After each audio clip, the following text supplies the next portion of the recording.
Hello दोस्तों, नमस्कार। मेरा नाम है रोहित कुमार। आपका स्वागत है इस यूट्यूब चैनल में फ्रेशर्स के लिए मैथमेटिक्स के लिए एक और क्लास लेकर आ गए। लास्ट टाइम हमने बहुत पहले एक क्लास बनाई थी, वीडियो बनाया था। टोटल भी तक हमने नए बैच के लिए 3 वीडियोस बनाई है और पुराने पिछले बैच के अंदर बहुत सारी वीडियोस पड़ी हैं, आप उनको देख सकते हैं। देखिए वहाँ पे आपको क्या मिल जाएगा, 2019, 2018, 2017 और 16, 15 का भी और 2020 का भी आपको जो क्वेश्चन पेपर रहा है अलग अलग सेटों का वो मिल जाएगा हल किया हुआ, और क्वेश्चन उसके साथ में ही रहेगा। तो आप वहाँ पे क्वेश्चन देखिए, उसका आंसर देखिए, बहुत अच्छे से पढ़ते जाइए, आप अपने किताब में मिलान कीजिए। बस यही सारी चीज़ें हैं।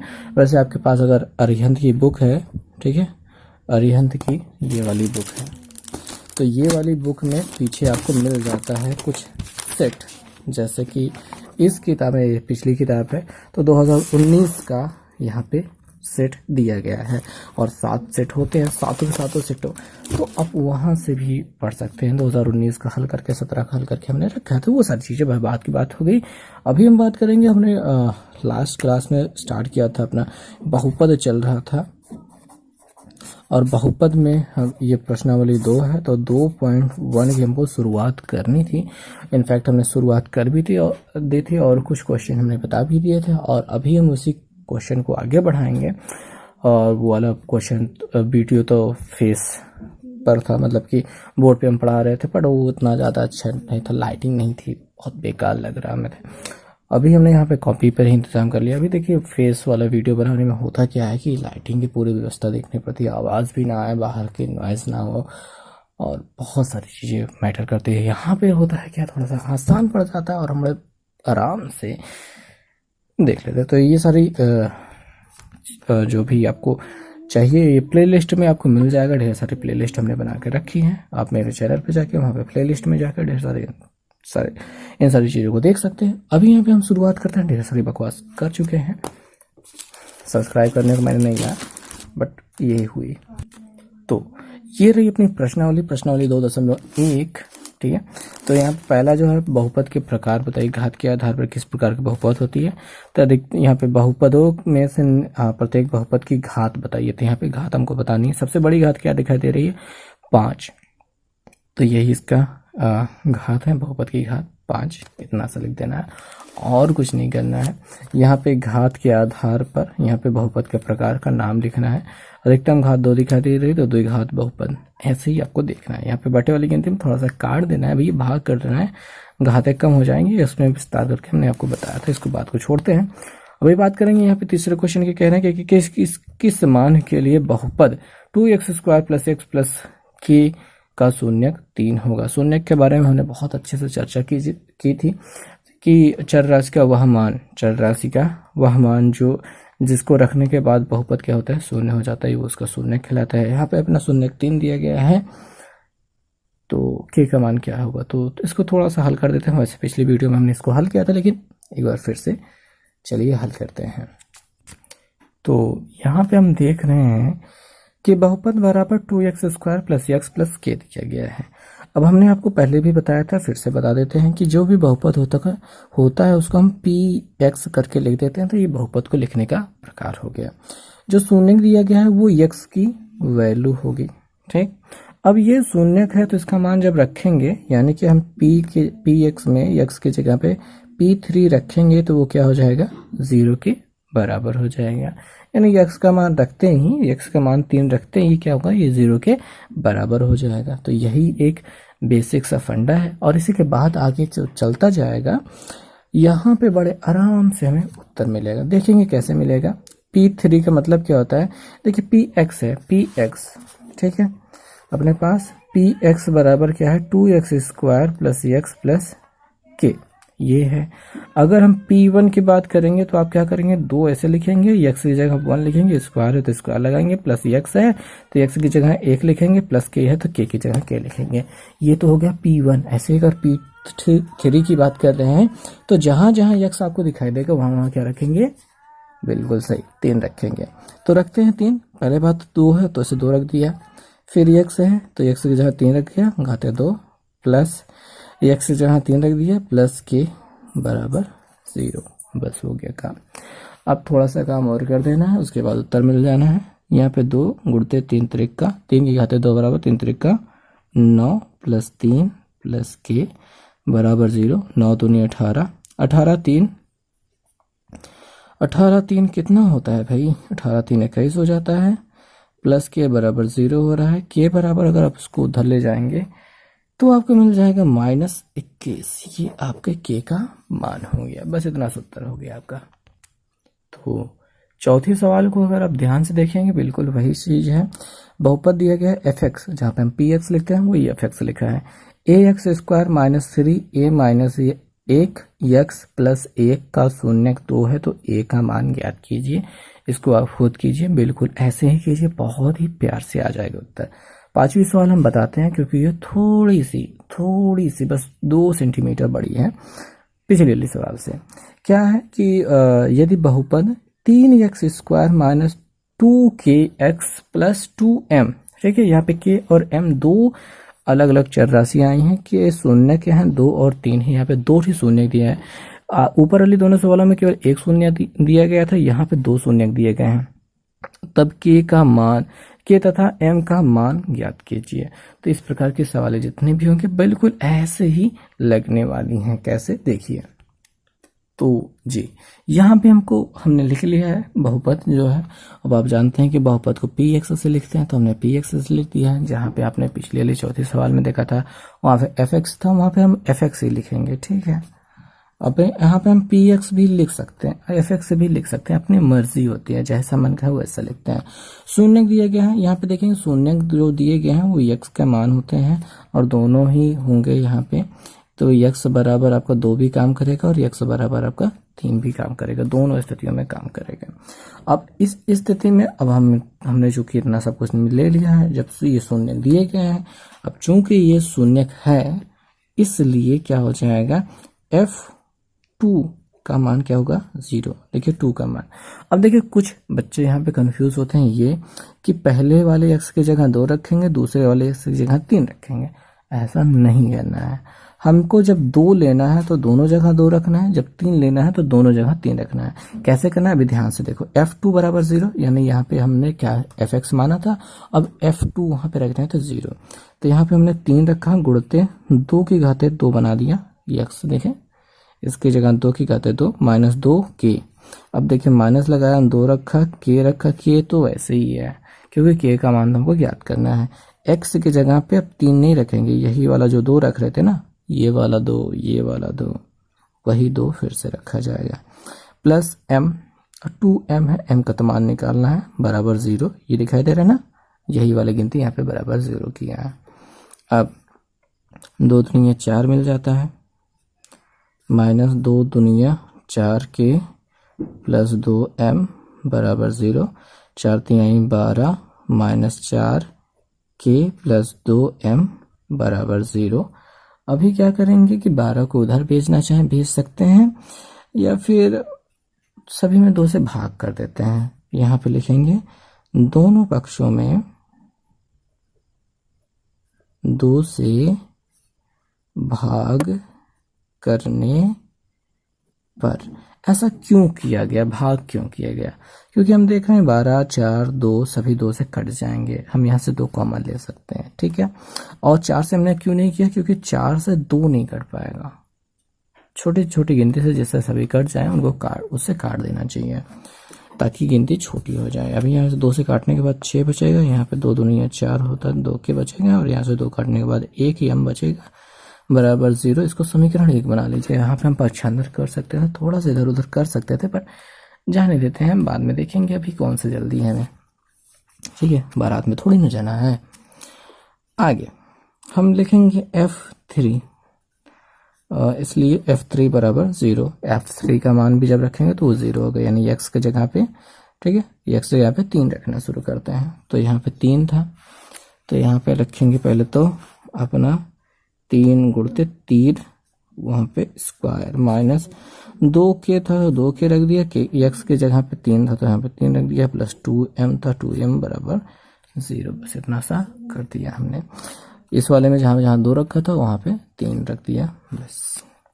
अब यहाँ पे 3 त्रिक 9 त्रिक 27 मिलेगा, लिख लेते हैं डायरेक्ट। 3 दूनी 6 के मिलेगा और यहाँ पे प्लस 2 m मिल जाएगा बराबर 0 हो जाएगा। अब यहाँ पे देखने वाली बात इतनी सी आ रही है कि यहाँ पे अब ना 3 से 1 कट रहा, 3 से 1 कट रहा, 3 से नहीं कट रहा, 2 से दोनों कट रहे हैं, ये नहीं कट रहा है, यानी कि कोई गिनती आपस में कट नहीं रही है। और एक छोटी सी बात अगर हम ध्यान से देखें तो 2m यहाँ पे इस वाले समीकरण में बराबर हो रहा था, तो हमने 2 से भाग दे करके क्या की है, गलती की है। तो इसको हमको भाग ही नहीं देना है, हमको इसी को समीकरण 1 बना देना है। अब इससे क्या होगा, इससे अगर इसमें से इसको घटाते हैं या फिर किसी में किसी को घटाते हैं तो बड़े आराम से हमको उत्तर मिल जाएगा। तो ये समीकरण 2 हो गया। अभी क्या करेंगे, समीकरण 2 में 1 को घटा देंगे। समीकरण 2 में 1 को घटाने पर, तो यहाँ पे समीकरण 2 को हमने ऊपर लिख लिया और समीकरण 1 जो मिला था 12 माइनस 4k प्लस 2m बराबर 0। अब आप जानते ही हैं कि जब भी घटाते हैं तो चिन्ह बदल जाता है और ये वाली गिनती कट गई।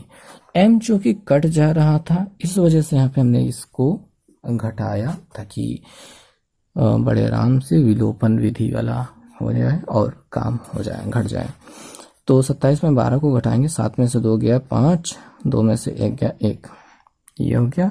और 27 प्लस है प्लस में रहेगा, 6 में से 4 गया, बचेगा -2 के बराबर 0। बस इतना सा हो गया। 2 के को उधर भेज देंगे या फिर 15 को उधर भेज देंगे तो -2 के बराबर -15 हो जाएगा और के बराबर हमको मिल जाएगा 15/2। के बराबर क्या मिल गया, 15/2 मिल गया।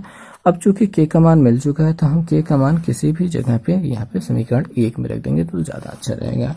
तो यहाँ पे लिखेंगे अच्छे से, के का मान समीकरण 2 में A1 में रखने पर, वही सबसे ज़्यादा आसान पड़ता है। तो समीकरण 1 था 12 माइनस 4 के, तो यहाँ पे हमने लिखा 12 माइनस 4 के जगह पे 15/2 रख दिया प्लस 2m था बराबर 0। तो 2 दूनिया 4, 15 दूनिया 30।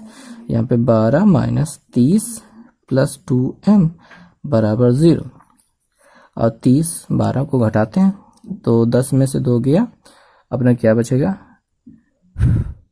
ये कीड़ा, 10 में से 2 गया 8 बचेगा, 2 बचेगा, 2 में से 1 गया 1 बचेगा, 30 बढ़ा माइनस बचेगा, ठीक है, -18 और प्लस 2m बराबर 0। 18 को उधर भेज देंगे तो 2m बराबर हो जाएगा 18, काटने के बाद क्या मिला 9, m बराबर क्या हो गया 9।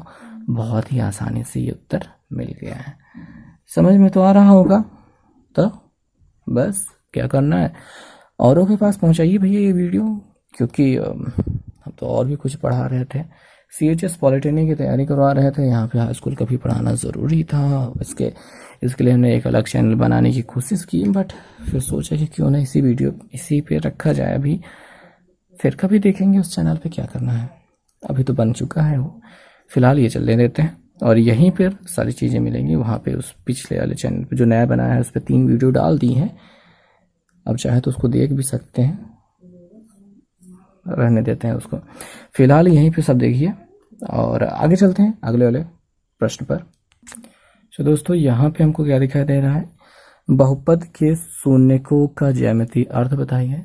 बहुपद के शून्यकों का जो भी ज्यामितीय अर्थ होता है वो आपको पीछे यहाँ पे मिल जाएगा, इसमें बड़े डिटेल में आप पढ़िएगा तो उसमें खोजने पर मिल जाएगा। वैसे आपको एक मोटा मोटा आइडिया बता देते हैं। यहाँ पे सातवें जो सवाल दिए गए हैं, दिए गए चित्र में y बराबर px एक ग्राफ दिया गया है, जहाँ पे px एक बहुपद है, px के शून्यकों की संख्या ज्ञात करनी है। ग्राफ हम कुछ इस प्रकार से देख पाते हैं यहाँ पे, और अब हमको यहाँ से बताना है कि यहाँ पे कितने इसके शून्यक होंगे। तो एक छोटा सा मैं बात बता दूं कि जो भी ग्राफ होता है, जितनी बार भी वो x अक्ष को काटता है उसके उतने ही शून्यक होते हैं। स्थितियां कुछ इस प्रकार से बनती हैं। यहाँ पे पहले हमको दिखाई दे रहा है ये x अक्ष को एक भी बार नहीं काट पा रहा है, इसके लिए इसके शून्य क्या हो जाएंगे, 0 हो जाएंगे, यानी एक भी शून्य किसके नहीं होंगे। ये स्थिति समझ में आई। दूसरी स्थिति यहाँ पे देखेंगे, यहाँ से स्टार्ट करते हैं, 1 बार कटा, 2 बार कटा, 3 बार कटा, 4 बार कटा और यहाँ पे 5 बार कट गया। तो टोटल 5 बार कट रहा है, इसलिए शून्यकों की संख्या कितनी हो गई, 5। अब इनमें आप खुद गिनने की कोशिश कीजिए। आगे रैखिक बहुपद x प्लस 5 का ग्राफ निरूपित कीजिए। दिए गए बहुपद के शून्यक भी ज्ञात कीजिए। तो यहाँ पे केवल एक शून्यक होगा और इसको हम बड़े आराम से बना सकते हैं। कैसे बना सकते हैं चलिए दिखाते हैं। तो दोस्तों यहाँ पे हमारे पास सवाल है रैखिक बहुपद और हमने केवल x प्लस 5 लिखा है और इसमें ज़्यादा डिटेल्स अभी नहीं भर रही है। चलिए भरना शुरू करते हैं, एक साथ डिटेल्स को देखना शुरू करते हैं। सबसे पहले बात तो जानते हैं रैखिक बहुपद किसे कहते हैं। तो बहुपद का वह प्रकार जिसमें चर राशि की जो घात होती है अधिकतम वो 1 हो जाए वो कहलाता है रैखिक बहुपद। यहाँ पे घात आपको 1 दिखाई दे रही है तो ये रैखिक बहुपद है। अगर 2 घात होती है तो द्विघात बहुपद कहलाता। अब रैखिक बहुपद को रैखिक बहुपद क्यों कहते हैं? क्योंकि ग्राफ रूप में जब आप इसको निरूपित करते हैं तो वो एक सीधी रेखा के रूप में दिखाई देता है, इस वजह से उसे रैखिक बहुपद कहा जाता है। और इसका भी जब ग्राफ बनाया जाएगा तो ये भी एक सीधी रेखा, सिंगल रेखा को डिनोट करेगा, दिखाएगा। अभी यहाँ पे हम लिखेंगे कैसे। अब देखिए रैखिक बहुपद या फिर कोई भी बहुपद होता है उसको हमने आपको बताया कि px के रूप में दिखाया जाता है। अब यहाँ पे px बराबर क्या है, x प्लस 5 है। अब यहाँ से तो हम यहाँ पे ग्राफ में तो बना नहीं सकते हैं कि ग्राफ में आपका x तो होता है, साथ में y डैश होता है। बात समझ में आई? तो x अकेले हमारे पास है, y अगर जब तक नहीं होगा तब तक ये काम बनेगा नहीं। तो y को लाने के लिए ये जो अपना px है, ठीक है, y बराबर ही px काम करता है। तो यहाँ पे अपना जो बन जाएगा y बराबर क्या हो जाएगा, x प्लस 5। px की जगह पे यही अपना पूरा गिनती रख दिया। तो y बराबर x प्लस 5 यहाँ पे मिल चुका है। और अब हमें इसके क्या करना है, ग्राफ के रूप में निरूपित करने के लिए सबसे पहले बात तो वो बना लेना है। वो जो कक्षा 9 में आपने सीखा था, क्या सीखा था, ये एक बॉक्स बना लेना है और यहाँ पे आपको x और y रख देना है। x की वैल्यू बार बार रखनी है और y की वैल्यू बार बार प्राप्त करनी है। और यहाँ पे हम डायरेक्ट थोड़ा सा लिखते हैं, वैसे तो थोड़ी सी चर्चा लिख लेनी चाहिए होती है कि x बराबर 0 रखने पर, x बराबर 2 रखने पर, x बराबर वगैरह रखने पर। तो सबसे पहले बात x बराबर 1 रखते हैं। तो ये रखने के बाद 5 1 6 हो जाएगा, y बराबर 6 मिल जाएगा। अब गिनती बढ़ रही है, हमको कम करना है। पहले 0 रखते हैं, जब 0 रखेंगे तो क्या मिलेगा, y बराबर 5 मिलेगा। x बराबर 0 रख दिया तो 0 5 मिल करके 5, y बराबर क्या मिल गया 5। अगर जिनको नहीं समझ में आ रहा तो y बराबर आपको दिखाई दे रहा है x के जहाँ 0 रखना है प्लस 5, तो क्या मिल रहा है 5। तो यही y बराबर 5 को हमने यहाँ पे 5 लिखा है। और यहाँ पे -1 रखेंगे तो क्या मिलेगा, -1 रखेंगे तो हो जाएगा 4। ऐसे ही -5 रखेंगे तो क्या मिल जाएगा 0। यहाँ पे -5 प्लस 5 घट जाएगा 0 हो जाएगा। तो आपको यहाँ पे क्या दिखाई दे, इतना सारी चीज़ें दिखाई दी हैं। अब इसका ग्राफ रूप में निरूपित करते हैं। ग्राफ रूप में निरूपित करने के लिए आपको पटरी प्रकार की आवश्यकता होगी। यहाँ पे हम उसको जल्दी करने के लिए इसका प्रयोग कर रहे हैं, यानी कि अपनी सीधी हाथ का। तो यहाँ पे हमने थोड़े से बिंदुओं को भी दिखा लिया जो हमसे बन पड़ा। अब बिंदुओं को दिखाते हैं। x पर 1 है तो y पर 6 है, तो y पर 6 1 2 3 4 5 6, यहाँ पे कहीं पे वो बिंदु मिलेगा। ठीक, तो x पर 0 है तो y पर 5, x पर 0 तो y पर 5 यहाँ पे कहीं मिलेगा। और x पर -1 है तो y पर -5, y पर 4 सॉरी, तो 4 यहाँ पे कहीं मिलेगा। और ठीक है, x पर 2 जाएंगे, -2 जाएंगे तो 3 हो जाएगा, और -2 जाएंगे तो ऐसे ही कम होते जाएंगे। तो ये लाइन ऐसे आकर काटेगी कहाँ पे, x को -5 पे काटेगी। तो 1 2 3 यहाँ पे 4 यहाँ पे 5, थोड़ा और साफ सुथरा बनेगा तो -5 पे काटेगी। तो x अक्ष को ये रेखा जहाँ पे काटती है वही इसका क्या होगा, उसका शून्य, मतलब उतने ही उसके शून्य होते हैं। यहाँ पे एक ही बार काट रही थे, इतना एक शून्य हो रहा है और बस हो गया काम खत्म। अब यहाँ पे इसका हमको शून्य भी निकालना था, तो यहाँ पे आप इसका शून्य निकालने के लिए क्या कर सकते हैं, x प्लस 5 बराबर 0 कर देंगे तो x बराबर -5। ये शून्य निकालने का अलग से तरीका हो गया। तो ये हो गया ग्राफीय निरूपण और ये हो गया उसका शून्य, बहुत ही आराम से हो गया। इसको आप नीचे लिख लेंगे तो ये शून्य ज्ञात करने का तरीका भी हो जाएगा और ये ग्राफ बन भी गया। तो यहाँ पे अभी करते हैं इस वीडियो को ख़त्म। इस वीडियो में बस इतना ही, और आई होप आपको समझ में आया होगा। अगले वीडियो में हम और भी क्वेश्चन लेकर आएंगे और बेहतर तरीके से समझाने का प्रयास करेंगे। तो वीडियो देखने के लिए बहुत बहुत धन्यवाद। आप लाइक, सब्सक्राइब, शेयर और कर दीजिए, आपकी मर्जी है।